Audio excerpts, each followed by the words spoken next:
Le soir étant venu, la barque était au milieu de la mer, et Jésus était seul à terre. Il vit qu'ils avaient beaucoup de peine à ramer, car le vent leur était contraire. À la 4e veille de la nuit environ, il alla vers eux, marchant sur la mer, et il voulait les dépasser. Marc 6, 47, 48. Les disciples durent faire face à une situation nouvelle sur le chemin que leur avait préparé le Seigneur. Et le soir était venu. En d'autres termes, le ciel s'obscurcissait et la barque était sur la mer. En type, nous pouvons dire que Christ, la lumière du monde, a déjà quitté ce monde. À son retour, il sera l'étoile du matin et le soleil de justice. Depuis son ascension jusqu'à son retour, l'histoire du monde est celle d'une longue nuit noire.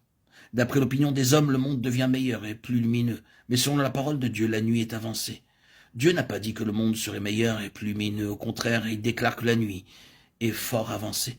Nous sommes maintenant dans cette nuit noire. C'est pourquoi nous voyons les ténèbres qui nous environnent.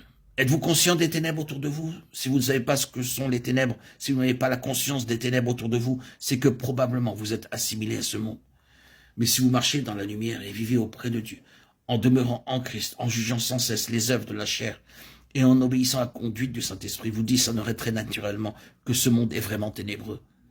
La barque est au milieu de la mer. Nous ne sommes pas encore parvenus au terme de notre traversée.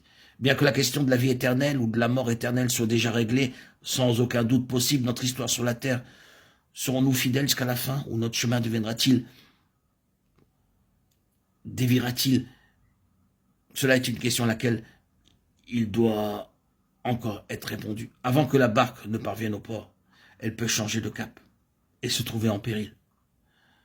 Nous ne devrions pas être sûrs de nous-mêmes au point de penser que notre destinée est déjà toute décidée, bien que le fait d'être dans ce voyage soit un sujet de se réjouir. La question de notre navigation et de son aboutissement demeure encore posée.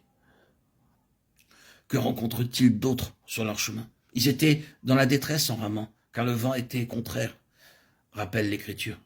Évidemment, si la direction vers laquelle vous allez est contre le vent, la direction opposée doit être avec le vent. C'est ainsi que dans ce cas présent, les disciples du Seigneur qui naviguaient du nord-est vers le sud-ouest avaient le vent contraire. Tandis que s'ils l'avaient fait dans le sens contraire, le vent aurait été favorable.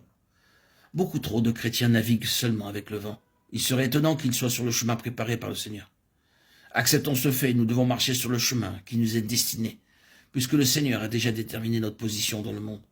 Car n'a-t-il pas déclaré que le monde les a haïs? Il parle ici bien sûr de ses disciples. Jean 17, 14. C'est pourquoi le vent de ce monde s'oppose à notre arche.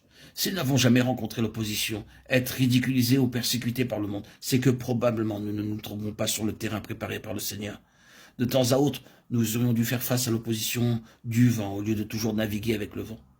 C'est parce qu'il s'achemine dans la direction où le vent souffle que beaucoup de croyants ne réalisent pas l'hostilité du monde à leur rencontre, ni ne comprennent pourquoi il fallait que le Seigneur souffrit l'opposition sur la terre. Cependant, s'ils avaient navigué en suivant la direction donnée par le Seigneur, ils auraient sans nul doute fait face au vent contraire.